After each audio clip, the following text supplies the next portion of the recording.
Thank you, terima kasih. Silakan duduk, saudara. Shalom. Ya, senang ketemu dengan saudara lagi di tempat ini pada hari ini dan dengan tema yang berbeda. Gitu. Tema kita pada bulan ini kita akan banyak berbicara mengenai otentik gitu ya. Dan ini udah minggu yang ketiga, jadi ada minggu khotbah-khotbah minggu 1, minggu kedua gitu yang dibawakan Pastor Arif, ada Pastor Arif Dede. Di minggu yang lalu dan tadi pagi ada khotbah dari Pastor Andi Iskandar. Saya nyebut pastor nih. Dan itu berbicara banyak mengenai authenticity atau otentik gitu. Dan ini menarik ya, jadi pengkhotbah-pengkhotbah itu tuh berbicara dari berbagai macam sudut gitu ya. Mengenai masalah otentik dan kita akan berbincang lagi pada saat ini berbicara mengenai masalah otentik. Otentik itu kalau menurut Kamus Besar Bahasa Indonesia, otentik itu ada 3 sih pengertiannya. Yang pertama itu dapat dipercaya, lalu asli atau tulen, dan sah. Itu pengertian Kamus Besar Bahasa Indonesia nih. Tapi untuk konteks kita pada siang hari ini kita akan bahas yang kedua, itu asli atau tulen. Dan kalau ngomongin soal masalah otentik, kita lagi ngomongin masalah tentang original gitu sih sebetulnya. Atau bisa dibilang kalau bicara mengenai masalah otentik, mungkin kalau andai kata kita versus gitu ya.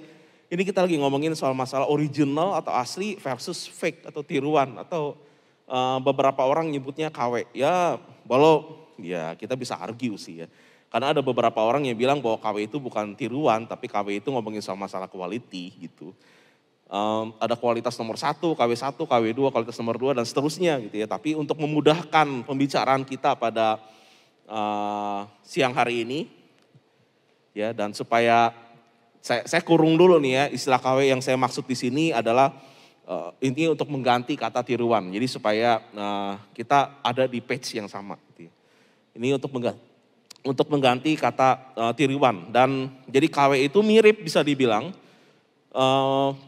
kalau andai kata saudara punya barang KW ya, dan kayaknya mungkin sebagian besar dari kita beli barang KW. Itu kan bisa mirip banget sama aslinya ya, apalagi KW1, betul nggak?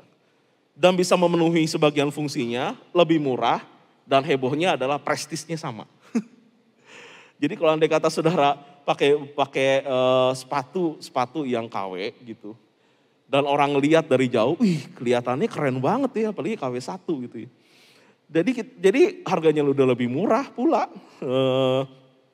fungsinya juga mirip, tapi ada prestis gitu.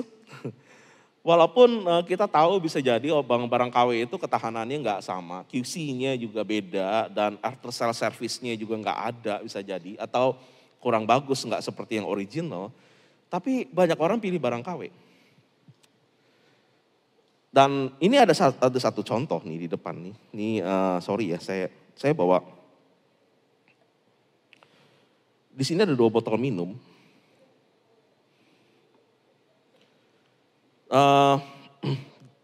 Ignore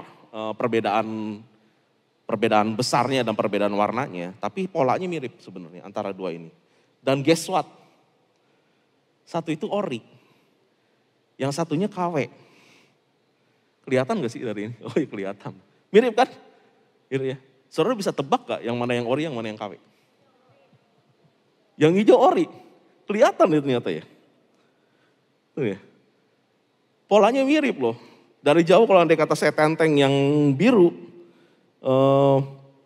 mungkin orang secara sekilas gitu ya nggak kelihatan gitu bahwa yang biru ini sebenarnya yang KW bukan yang ori.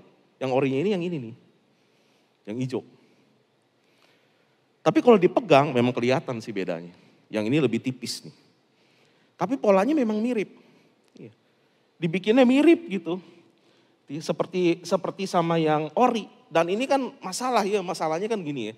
Masalahnya adalah barang ori versus barang KW gitu ya. Juga terjadi masalah di dalam kehidupan rohani.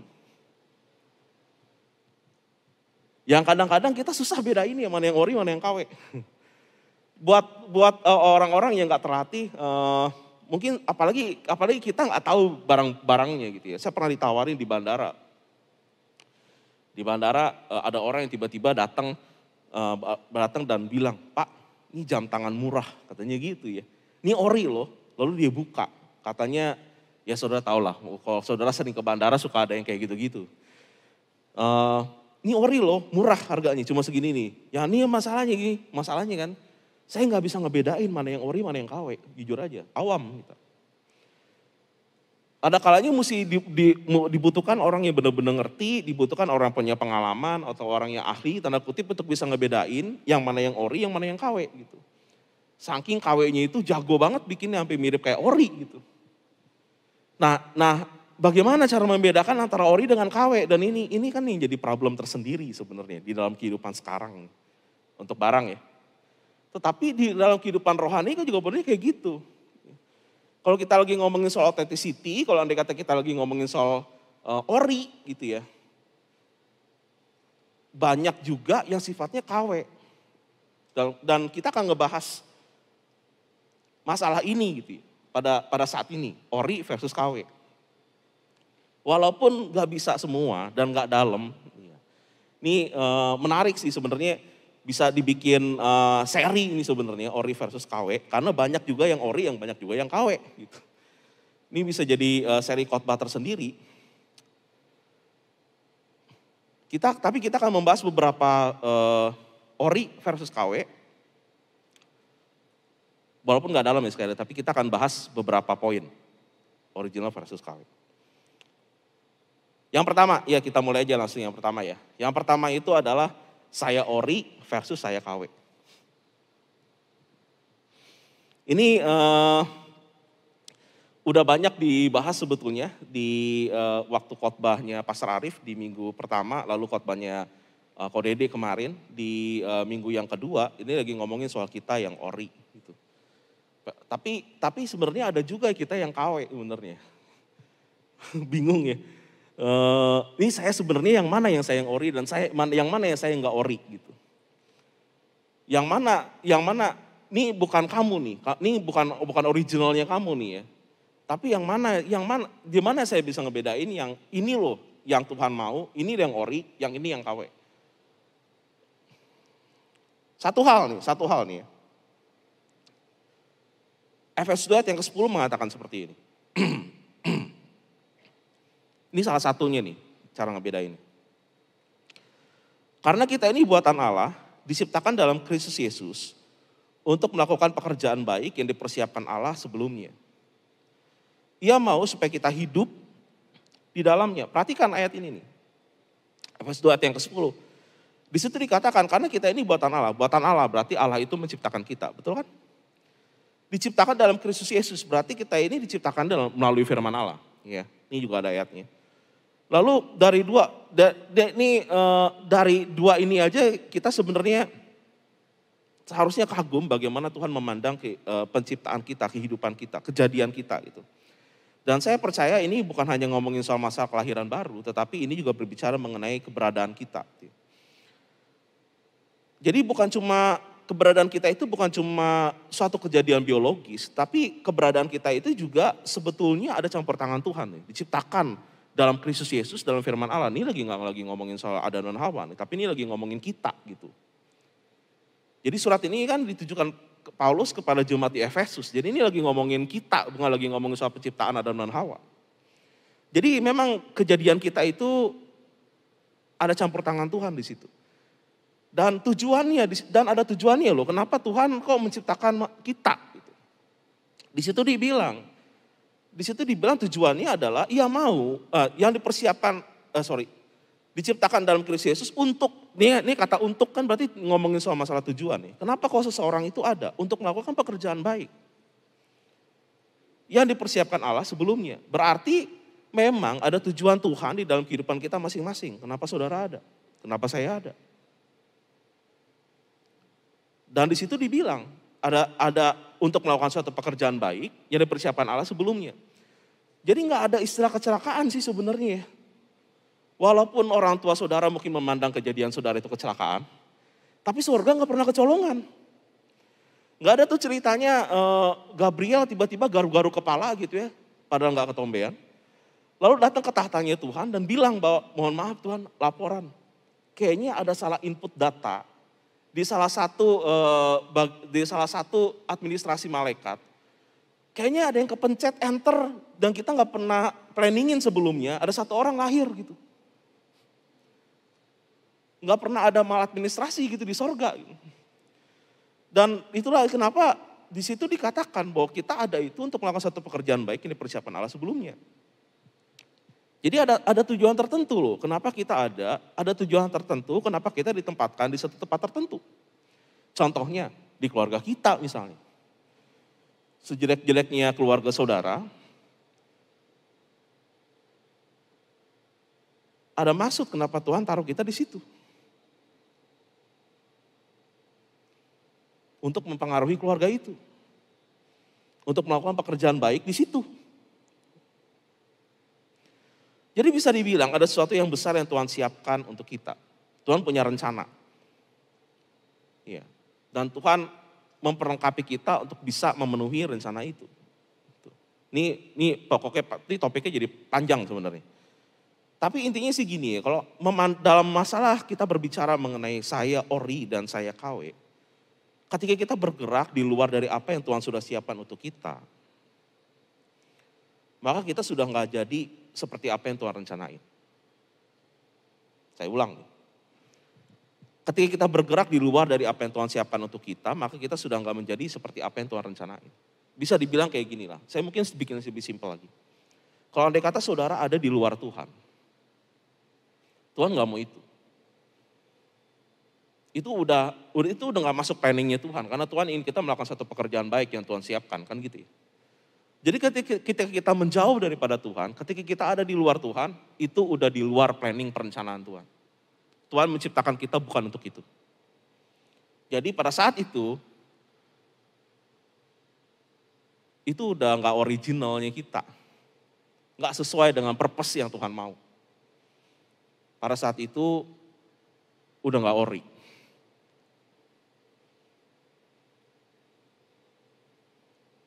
Ini kayak mobil F1 maksain diri untuk jalan di padang pasir. Tanya nih ya, bisa nggak? Bisa aja sih. Tapi cepat hancur nggak? Cepat hancur. Yang jadi problemnya bukan masalah mahal atau enggaknya gitu. F1 itu mahal loh. Miliaran nih bangunnya. Gitu juga kita tuh. Kalau andai kata kita purpose-nya sebenarnya ada di dalam Tuhan, originalnya itu ada di dalam Tuhan. Kalau andai kata saudara di luar Tuhan, itu udah di luar apa yang Tuhan mau, udah nggak ori lagi tuh. Bisa berjalan? Bisa. Tapi oke-oke aja nggak? Enggak. Hancur pasti, cepat atau lambat. Karena nggak sesuai dengan peruntukannya gitu. Nyambung nih. Saya ori, saya KW. Ori itu ada di dalam Tuhan. Di luar itu nggak sesuai peruntukan. Jadi jangan heran kalau andai kata kita ngelihat banyak kehidupan orang itu hancur. Karena memang jangan-jangan dia bergeraknya di luar dari peruntukannya gitu.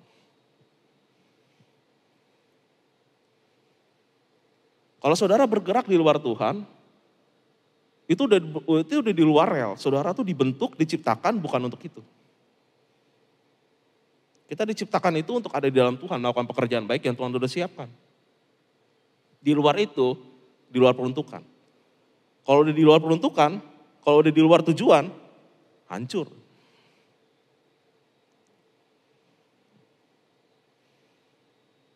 Satu. Lanjut ya. Tahu nih, cerna dulu nih. Ini kelihatannya saya ngeliat saudara serius banget ya. Saya jadi ikut-ikutan tegang jadinya nih di depan. Dua nih. Yang kedua, Tuhan original versus Tuhan KW.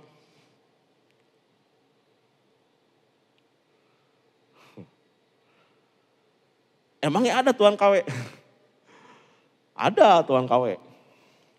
Dan kita udah ngomongin waktu, gak tahu ya, sebulan 2 bulan yang lalu, kita udah berbicara masalah Tuhan, masalah jangan salah ya.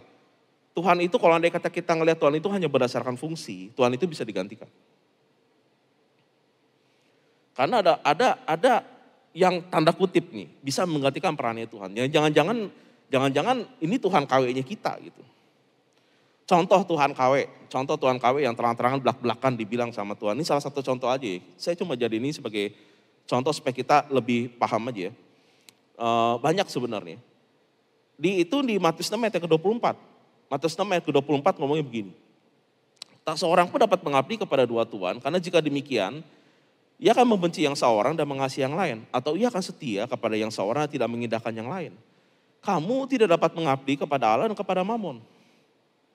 Lihat nih, Tuhan membandingkan, mengcompare langsung dirinya kepada Mamon sebenarnya. Ini Tuhan KW nih, Tuhan asli, Tuhan ori, dia membandingkan dirinya sama Tuhan KW. Bukan Tuhan sebenarnya, tetapi bisa jadi saingannya Tuhan nih. Iya, oke lah ya, kita anggap itu sebagai Tuhan KW. Dan ini yang kita bahas nih. Tuhan bilang Mamon itu bisa jadi saingannya Tuhan, dan jujur ya, itu bisa jadi Tuhan KW-nya kita. Pertanyaannya kan begini, kita butuh uang gak sih sebenarnya? Jawabannya ya butuh, betul kan? Tetapi ketika tujuan hidup seseorang itu adalah uang atau mamon, ada yang salah di situ. Butuh itu gak identik dengan tujuan, betul. Jadi kalau andai kata ditanya, ngapain sih gini-gini ya? Gue mau nyari uang. Jujur ya, saya cukup sedih juga sih sebenarnya ngedengarnya. Karena berarti pandangannya sempit kalau andai kata ada yang menjawab seperti itu. Karena gini problemnya nih ya dengan Tuhan KW. Masalahnya dengan Tuhan KW adalah Tuhan KW itu gak bisa menjawab kebutuhan kita untuk kekal. Karena gini ya, kita itu makhluk kekal. Karena kita itu makhluk kekal, jadikanlah sesuatu yang bernilai kekal sebagai tujuan. Bukan sesuatu yang fana gitu. Dan ini masalahnya dengan uang dan banyak yang lain nih Tuhan KW. Habis di dunia ini doang. Dan pertanyaan gini, berapa lama sih kita hidup di dunia? Berapa sanggup sih saudara hidup? Bisa jauh hidup di dunia ini? Mentok 75, 80, 85, 90. Hanya sejauh itu tuh kalau ngomongin soal masalah duit. Saudara nyari uang, habis cuma di masa itu. Bisa dapetin uang? Bisa kok. Apakah uang bisa tanda kutip mendatangkan happiness? Bisa jadi. Walaupun kita bisa argue ya. Happinessnya seberapa dalam, seberapa lama. Kita bisa argue. Tetapi di satu sisi, oke, bisa jadi juga menggantikan. Nah ini problemnya cuma kan begini. Setelah selesai 90 tahun, kematian datang, masuk ke alam yang berikut, gitu kan? Ini lain halnya kalau andai kata saudara nggak percaya ada kehidupan setelah kematian. Kalau andai kata saudara nggak percaya adanya kehidupan setelah kematian, ini mesti ditanya ulang nih. Saudara orang Kristen bukan? Gitu. Itu lain hal ya. Tapi kalau andai kata kita percaya bahwa ada kehidupan setelah kematian, kekekalan itu jauh lebih panjang daripada 90 tahun, itu enggak? Kalau andai kata kita berpikirnya hanya yang 90 tahun, tapi lupa bahwa ada kehidupan setelah kekekalan. Kayaknya kita salah prioritas deh. Jangan-jangan saudara nih banyak mikirin Tuhan KW gitu. Kita banyak mikirin Tuhan KW gitu. Dan ini loh sedihnya. Sedihnya adalah kita bisa kaya di dunia tapi miskin di kekekalan. Dan bukan itu yang Tuhan mau sebenarnya. Yang Tuhan ingin, Lukas 16 ayat 9. Tuhan ngomong kayak begini, dan aku berkata kepadamu, ikatlah persahabatan dengan mempergunakan mamon yang tidak jujur. Supaya jika mamon itu tidak dapat menolong lagi, kamu diterima dalam kemah abadi. Lihat tuh, niatnya Tuhan. Bukan berarti gak boleh punya duit, tapi gunain duit untuk kekekalan. Tujuannya kekekalan. Gunakan uang, tapi fokusnya bukan uang. Fokusnya itu kekekalan kemah abadi. Geser deh fokusnya. Lagi nih ya. Matius 6 ayat 19-20 juga ngomong hal yang sama. Tuhan ngomong hal yang sama. Janganlah kamu mengumpulkan harta di bumi ngengat dan karat merusakannya, dan pencuri membongkar serta mencurinya. Tetapi kumpulkanlah bagimu harta di sorga ngengat dan karat tidak merusakannya, dan pencuri tidak membongkar serta mencurinya. Loh ini jujur nih, ini kan Tuhan lagi ngomong tentang masalah investasi sebenarnya. Kumpulin dong, hartanya jangan di bumi, tapi di sorga.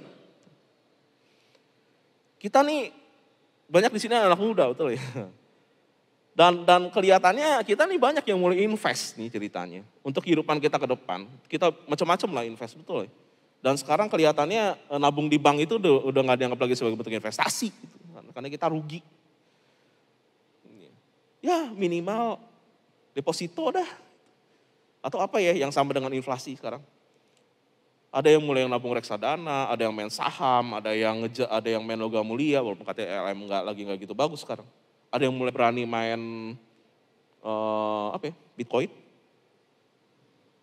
Tapi sekarang nih udah mulai banyak yang melek terhadap investasi. Kita mikirin untuk masa depan, oke sih nggak salah sih begitunya. Tapi yang jadi pertanyaannya berikutnya juga kan begini, mikirin nggak tentang masalah kekekalan?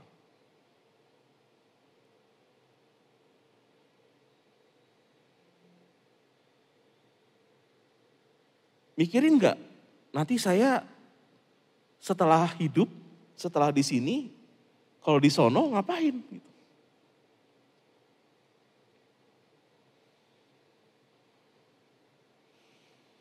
Apa kita cuma mikirin cuma di sini doang? Sayang ya. Banyak dari antara kita pendek pikirannya. Kita cuma mikirin kehidupan kita di dunia doang, tapi nggak mikirin nanti di sono ngapain. Padahal Tuhan udah bilang kamu invest dong. Dan jadi pertanyaan gini, saudara invest gak? Saya invest gak? Untuk kekekalan. Iya oke. Gimana cara investnya? Tuhan Yesus juga ngomong lagi loh di Matius 19 ayat 21. Ini cara invest. Kata Yesus kepadanya, jikalau engkau hendak sempurna, pergilah, jualah segala milikmu, dan berikanlah itu kepada orang-orang miskin, maka engkau akan beroleh harta di sorga. Gimana coba investnya? Bantuin orang. Kemudian datanglah kemarin dan ikutlah aku. Saudara tahu, berkat yang saudara terima, itu sebenarnya ada jatah orang lain di situ.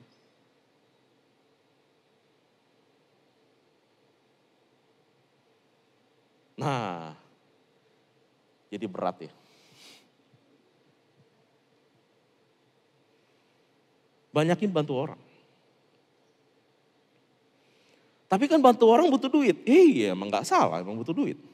Makanya gunain mamon. Tapi tujuan akhirnya kayak abadi. Boleh cari uang, boleh. Tapi jangan terobsesi sama uang. Karena ketika kita terobsesi sama uang, itu Tuhan KW. Dan ketika kita terobsesi sama Tuhan KW, kita gak dapet Tuhan yang ori. Kamu rugi, saya rugi. Dan jangan ngomong begini juga nih, ini yang sering saya dengar nih masalahnya. Saya akan memberi ketika saya mulai diberkati. Saya akan memberi ketika saya punya banyak duit. Percaya deh, ngepol di saat susah, akan ngepol di saat kaya.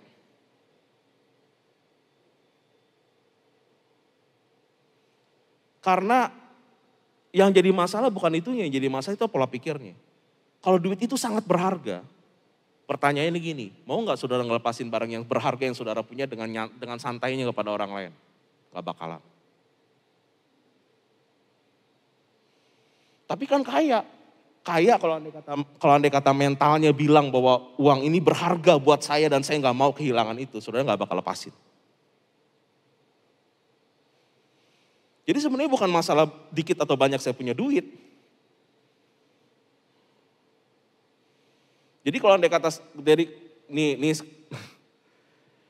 saya nggak mau disalah tafsir nih. Saya nggak mau maksa saudara untuk ngasih uang pada saat saudara susah. Tetapi pola pikirnya sebenarnya.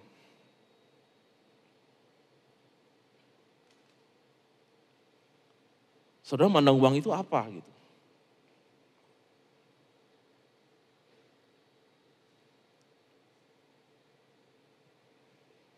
Belajar deh, lepasin mamon. Mandang mamon itu sebagai alat untuk nabung di kekekalan. Jangan jadiin mamon itu Tuhan KW.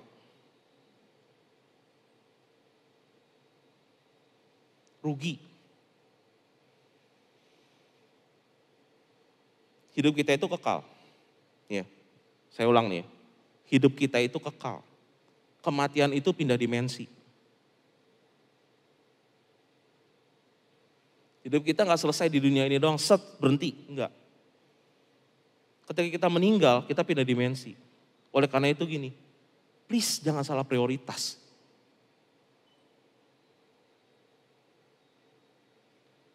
Jangan salah prioritas.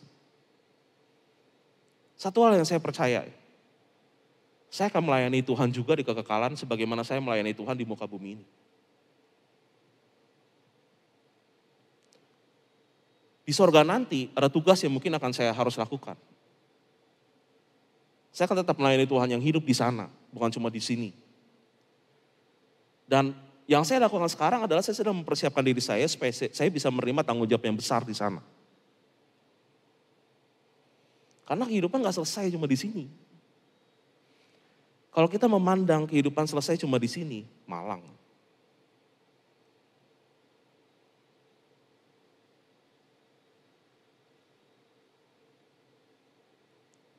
Jadi nabung juga untuk kekekalan. Siapin diri saudara juga untuk tanggung jawab yang lebih besar.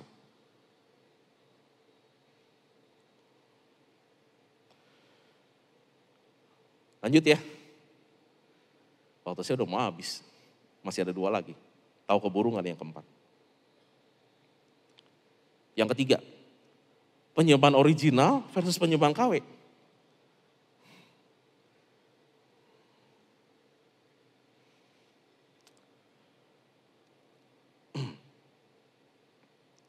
Pengalaman dengan Tuhan itu personal, bukan cuma komunal. Itu catatannya ya. Hubungan dengan Tuhan itu personal, bukan cuma komunal. Tapi pada saat ini saya mungkin gak akan fokus banyak ke penyembahan secara komunal, seperti di gereja gini, atau penyembahan yang kita lakukan dalam prakteknya. Tetapi ya gini ya, masalahnya waktu kita terbatas soalnya. Kita akan ngelihatnya penyembahan itu justru dalam kehidupan sehari-hari gitu. Yang jadi pertanyaan begini kalau andai kata ngomongin soal masalah penyembahan. Ketika kita beribadah, abodah gitu.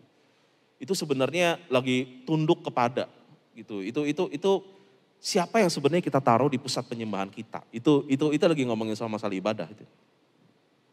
Siapa yang Tuhan taruh di pusat penyembahannya kita. Dan kita bicara masalah kehidupan nih. Matius 5 ayat yang ke-16 ngomongin kayak begini. Demikianlah hendaknya terangmu bercahaya di depan orang supaya mereka melihat perbuatanmu yang baik dan memuliakan Bapamu yang di sorga. Ini unik ya, ini saya tahu ini adalah ayat yang sering kita bahas bareng-bareng. Ini adalah ayat yang sering kita baca gitu. Tapi di sini memang ada yang uniknya gini ya. Uniknya orang lain ngelihat perbuatan kita yang baik dan memuliakan Bapamu yang di sorga. Kok bisa? Ngelihat perbuatanmu, perbuatan siapa? Perbuatan kita, ya betul ya, perbuatanmu kan di situ kan. Tetapi yang dipuji bukanmu. Sebenarnya ayatnya seharusnya ayat yang logisnya kayak gini. Supaya mereka melihat perbuatanmu yang baik dan memuji engkau. Logis tuh. Karena kan melihat perbuatan kita kan. Yang dipuji kita, logis ya? Logis kan? Tapi ayatnya bunyinya nggak kayak gitu. Ayatnya bunyinya gini, supaya mereka melihat perbuatanmu yang baik dan memuliakan Bapamu yang di sorga. Kok bisa mentok begitu? Bisa larinya ke atas, padahal perbuatannya perbuatan kita. Gitu.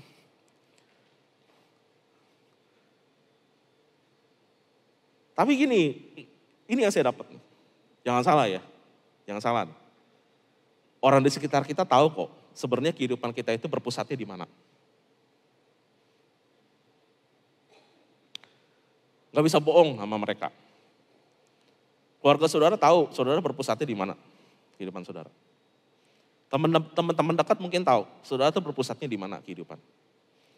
Dan mereka bisa berkomentar, yang menurut mereka membuat kita sukses itu apa.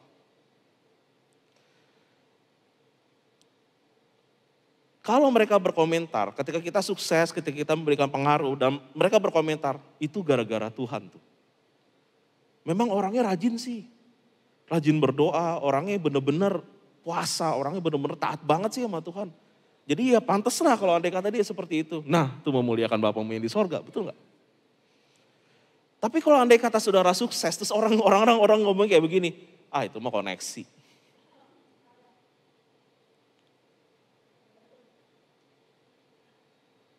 Dan kalau andai kata saudara sukses dan orang bilang, itu mah bonyoknya aja orang kaya.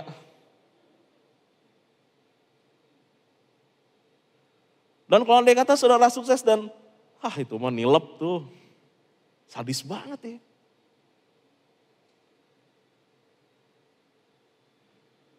Ini kan jadi pertanyaan gitu nggak ya? Apa sih komentar orang ketika orang ngelihat kita sukses gitu, atau kita memberi pengaruh gitu? Kelihatan gak sih sama orang lain bahwa kita ini lagi memuliakan Bapa di sorga? Ini teman-teman gak bisa, teman-teman yang dekat sama kita, pasangan hidup kita, anak kita, orang tua kita gak bisa dibohongin loh. Orang doa aja gak pernah kok. Apa yang memuliakan Bapa di sorga? Gak kepikiran tuh sama mereka tuh. Memuliakan Bapa di sorga ketika melihat perbuat kesuksesan kita gara-gara berdoa, gara-gara nih deket nih sama Tuhan nih. Orang gak naruh Tuhan di pusat hidup kok. Coba tanya deh. Kalau andai kata saudara sukses, komen pasangan hidup saudara apa? Coba. Sedih loh kalau andai kata kita sukses punya banyak duit ya. Wih, tumben lo punya duit, ngepet di mana?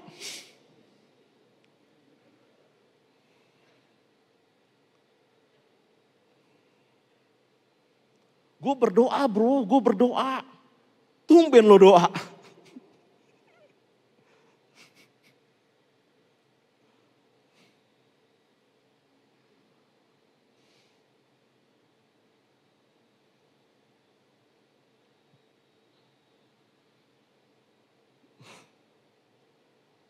Apa komentar orang ketika ngelihat kita sukses? Siapa yang dimuliakan?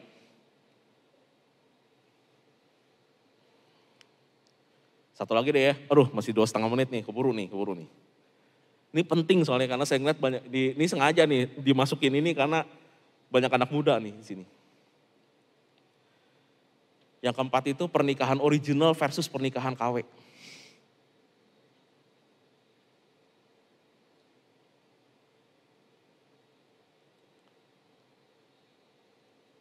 Matius 19 ayat 4 sampai 6. Jawab Yesus, tidakkah kamu baca bahwa Ia menciptakan manusia sejak semula menjadikan mereka laki-laki dan perempuan? Ini aja di atas, mohon maaf ya, nggak ada LGBT. Dan firman-Nya, sebab itu laki-laki akan meninggalkan ayah dan ibunya dan bersatu dengan istrinya, sehingga keduanya itu menjadi satu daging. Demikianlah mereka bukan lagi dua, melainkan satu. Karena itu apa yang tadi dipersatukan Allah tidak boleh diceraikan manusia. Ini problem banyak orang. Ketika bicara mengenai masalah kesatuan antara laki-laki dan perempuan, ini nggak cuma lagi ngomongin soal masalah persatuan di dalam roh, tetapi persatuan di dalam daging, hubungan seksual. Banyak orang punya pernikahan KW, masalahnya. Nggak ada komitmennya, tetapi bersatu dalam daging. Jangan salah loh ya, seks bebas itu pernikahan KW. Gak mau bayar mahal, gak mau berkomitmen. Kalau andai kata ditanya alasannya banyak. Dan percaya ada alasan kenapa Tuhan mau hubungan seksual itu ada dalam konteks pernikahan. Bukan di luar itu. Tuhan mau pernikahannya original, bukan pernikahan KW. Kenapa? Karena di pernikahan kita belajar mencintai seseorang dengan kasih agape. Kemarin ada satu orang yang bermasalah dalam pernikahannya dan saya bilang, kamu udah berjanji bukan cuma di hadapan manusia tetapi juga di hadapan Tuhan. Usahakan betul-betul. Kamu doain lagi, belajar mencintai.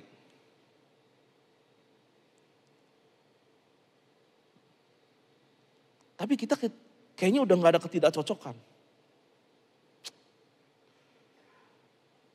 Kamu doain lagi. Aduh, susah tuh kalau udah begitu tuh. Pernikahan ini problem kenapa orang gak mau masuk ke dalam pernikahan original dan senangnya pernikahan KW. Gak ada komitmen. Mau kesatuannya tapi gak mau komitmennya. Setelah itu selesai gitu ya. Putus gampang.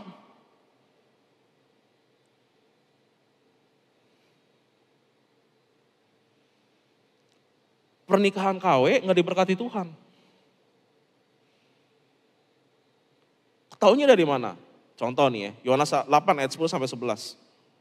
Ini ngomongin soal masalah wanita berzina. Lalu Yesus bagi berdiri dan berkata kepadanya, hai perempuan, di manakah mereka? Tidak adakah seorang yang menghukum engkau? Tidak ada Tuhan. Lalu kata Yesus, aku pun tidak menghukum engkau.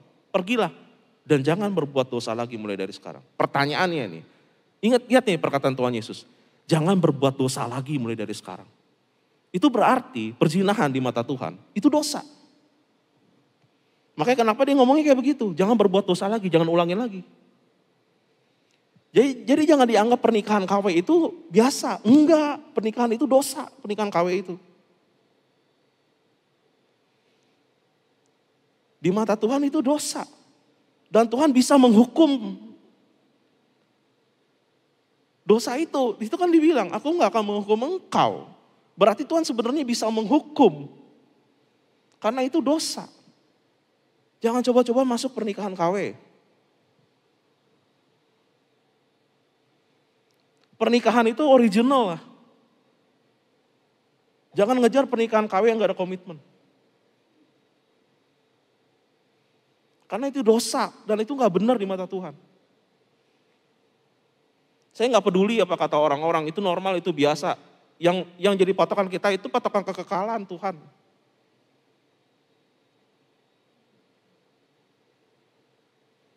Itu dosa dan Tuhan bisa menghukum. Dan jujur, kan kita gak mau hidup kita berantakan gara-gara beginian. Karena kita nggak jadi kita yang ori kalau saya balikin ke awal, tuh nggak. Kita udah di luar dari jalannya Tuhan, itu berarti udah bukan kita yang ori lagi kalau lihat nomor 1 tadi. Tapi gimana kalau udah terlanjur? Ayatnya sama. Pergilah dan jangan berbuat dosa lagi. Stop sampai di sini. Sucikan dan kuduskan dirimu. Jangan pernah berbuat dosa lagi. Ini problem juga nih, karena banyak orang udah ngelakuin, kayaknya udah terlanjur, udah rusak gua. Udah terlanjur rusak, rusakin aja sekalian. Bingung juga saya sih ya. Tapi Tuhan bilang di perempuan yang berzina itu, stop, jangan berbuat dosa lagi. Pengampunan Tuhan itu masih ada, dan kita bisa membuat kita kudus. Tapi kita mesti ngambil action gitu. Jangan ngambil pernikahan KW. Ambil pernikahannya pernikahan original. Oke, 4 hal. Kita ngomongin ori versus KW. Kita ngomongin sayang original, itu ada dalam rencana Tuhan, ada dalam Tuhan. Tuhan original, jangan ngejar Tuhan yang KW ya. Karena Tuhan yang KW itu cuma bisa buat dunia ini doang. Penyembahan original, siapa sih sebenarnya yang ada di tengah-tengah kehidupan saudara? Dan yang terakhir, pernikahan original. Mari saudara-saudara bagi berdiri.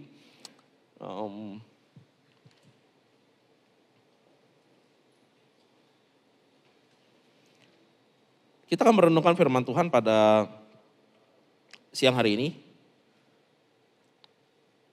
Dan sekali lagi ya, biasanya setelah firman Tuhan itu sebenarnya waktu yang paling bagus sekali lagi untuk kita mengoreksi kehidupan kita dan mengoreksi diri kita, apakah kita udah sesuai belum dengan apa yang Tuhan mau gitu dalam kehidupan kita. Dan ini adalah pertanyaan yang mari kita renungkan sama-sama. Apakah saya ini pada saat ini ada di jalan Tuhan apa enggak? Apakah saya ini sedang bergantung kepada Tuhan, menjadikan Tuhan itu menjadi pusat di dalam kehidupan saya atau enggak? Apakah saya saat ini sedang punya Tuhan yang KW? Apakah saya pada saat ini sudah ada di luar dari jalurnya Tuhan? Kalau pada saat ini saudara ada di luar dan saudara tahu, kayaknya saya udah melenceng. Kayaknya saya udah nggak ada, nggak sesuai dengan apa yang Tuhan mau. Kayaknya saya udah gak ada di jalannya Tuhan sih. Kalau andai kata ini yang saudara rasa, percaya deh bahwa Tuhan itu Tuhan yang baik. Dan Tuhan itu adalah Tuhan yang mengampuni. Dan Tuhan itu adalah Tuhan yang mengasihi dan mencintai kita kok. Tuhan ingin kita kembali. Dan saya rasa iya, Tuhan ingin kita kembali. Karena Dia mengasihi kita dan mencintai kita. Pada saat ini, yuk, mari kita gunain momen ini untuk kita datang kepada Tuhan, berdoa sama Tuhan, mendekat kepada Tuhan dan bilang sama Tuhan, Tuhan saya gak mau ada di luar Tuhan. Saya mau ada di dalam Tuhan, saya mau ada dalam hadirat Tuhan, dan saya ingin kemanapun saya pergi, saya dekat gitu sama Tuhan. Kalau saudara ngerasa pada saat ini saudara ngerasa jauh banget gitu dari Tuhan, ini kan kesempatan terbaik sekali lagi. Untuk datang kepada Tuhan dan ngomong sama Tuhan, Tuhan saya mau dekat sama Tuhan. Mari, tundukkan kepala saudara. Kalau saudara ngerasa saudara jauh, berdoa. Ngomong langsung sama Tuhan, jangan ngomong sama saya. Jangan ngomong, ini bukan masalah orang di kiri dan kanan kita juga, bukan. Tapi ini masalah hubungan saudara dengan Tuhan. Bahkan bisa jadi juga ini bukan masalah pasangan hidup saudara juga. Karena ada kalanya ada dosa-dosa yang membuat saudara jauh yang mungkin gak diketahui juga malah sama pasangan hidup.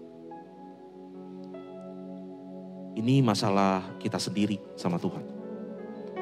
Masalah saudara dengan Tuhan. Rahasia-rahasia tersembunyi yang membuat saudara jauh dari Tuhan. Yang pada saat ini masih saudara pegang. Dan saudara tahu itu salah sih sebenarnya. Mau gak berurusan dengan Tuhan pada siang hari ini dan bilang, Tuhan saya gak mau Tuhan KW. Saya gak mau saya KW. Berada di luar dari rencana Tuhan. Berada di luar dari jalannya Tuhan.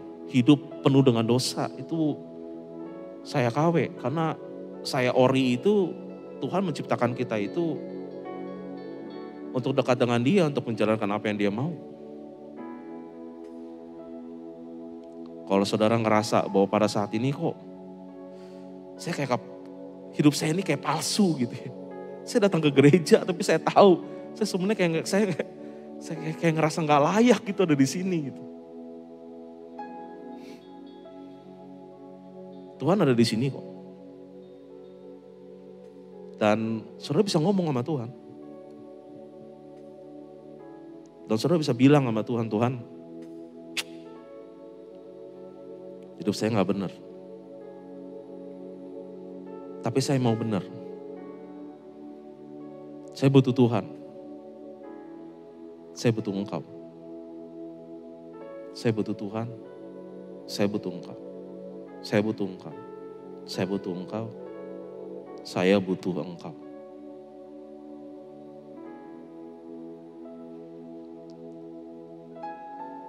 Kalau ada di antara saudara yang pada saat ini ingin memperbaiki kehidupan saudara, ngomong sama Tuhan. Bilang sama Tuhan, Tuhan, ini aku. Datang ke hadapan hadirat-Mu. Gak perfect, gak sempurna, banyak salah. Punya Tuhan KW, nggak original.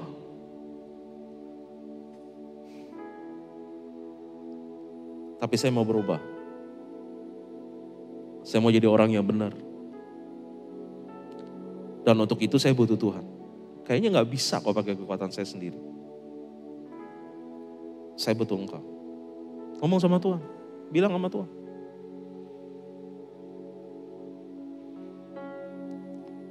Kalau ada kata ada di antara saudara yang pada saat ini berkomitmen. Mau berkomitmen. Untuk hidup benar, untuk hidup sesuai dengan apa yang Tuhan mau, angkat tangan saudara. Ini sekali lagi ya, ini gak lagi ngomongin soal masalah orang di sekitar kita, kiri dan kanan. Ini ngomongin soal andai kata, ini antara saudara dengan Tuhan. Bapak Surgawi, kau lihat tangan-tangan yang terangkat.